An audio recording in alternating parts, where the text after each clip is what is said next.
Assalamualaikum warahmatullahi wabarakatuh.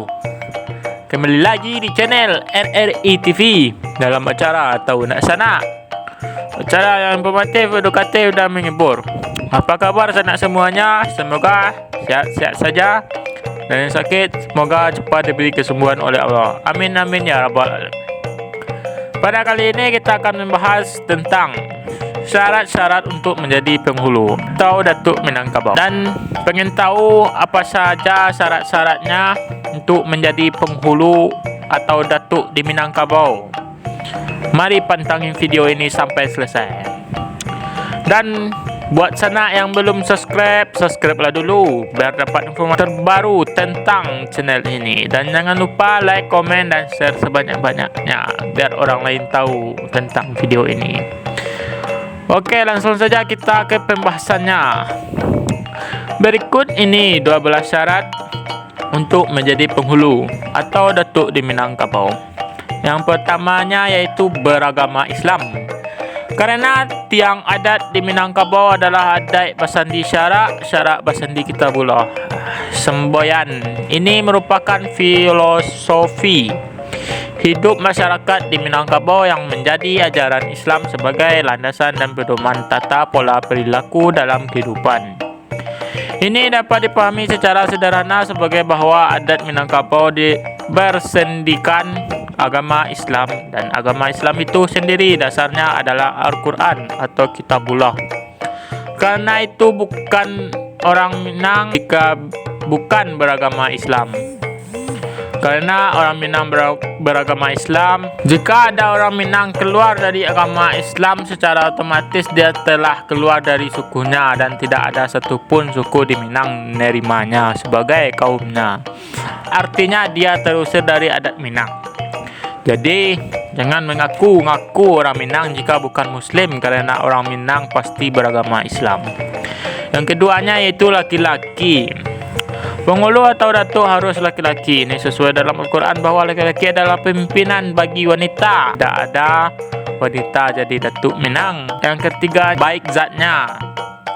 Artinya seorang datuk harus orang berasal dari keturunan baik-baik, dikaji asal-usulnya, bapaknya dan neneknya. Dengan mengaji keturunannya, diharapkan betul-betul akan melahirkan orang pilihan. Datuk harus baik akhlaknya dan berbudi pekerti, karena datuk menjadi teladan bagi kaumnya. Yang keempatnya yaitu kaya dan berharta. Artinya kaya dengan budi pekerti dan pengetahuan terutama bidang adat. Datuk harus berharta, gunanya supaya jangan menyusahkan kaumnya tentang keperluan sehari-harinya. Dan kelimanya yaitu balik atau berakal. Datuk harus berdewasa, berakal dan berdiri teguh serta tegas dalam tiap-tiap tindakan. Cerdas dan dewasa dalam berpikir, menyalurkan emosi dan spiritual. Islam sangat menghargai orang yang mempunyai wawasan luas, punya cakrawala dibanding seorang yang tidak berwawasan. Allah dan Rasul sangat mencintai hambanya yang senantiasa mau berpikir cerdas dengan menggunakan akal sehingga melahirkan pikiran jernih. Firman Allah dalam surat Al-Imran ayat 190. Sesungguhnya penciptaan langit dan bumi dan penciptaan siang dan malam adalah menjadi tanda bagi kaum yang berakal. Yang keenam yaitu berilmu. Datuk harus cerdas, menguasai pengetahuan adat, harus tahu tentang undang-undang adat, hak hukum adat, dan ilmu pengetahuan umum dan ilmu agamanya harus baik. Ilmu pengetahuan baik manusia adalah kebutuhan, sama halnya manusia butuh makan sebagai energi tubuhnya. Begitupun jiwa dan akal manusia juga membutuhkan siraman ilmu untuk menyuburkan wawasan. Banyak ayat dan hadis bicara soal ilmu. Dan yang ketujuh, adil. Datuk harus adil terhadap kemenakan kandung dengan yang tidak kandung, karena keduanya berhak atas perlindungan harta dan jiwa serta kesejahteraan dari datuknya. Bagi datuk kemenakan tidak berubah. 8. Arif dan bijaksana. Datuk harus mempunyai perasaan yang halus, harus paham yang tersirat atau paham akan tersirat, pikiran tajam cendekia, dan pandai membaca tanda-tanda zaman. 9. Tablik.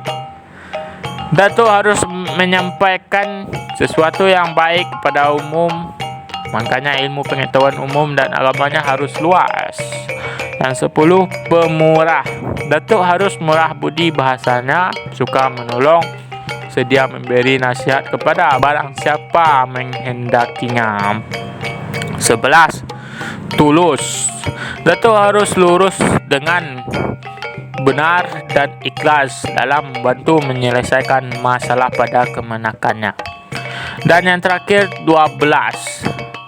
Sabar.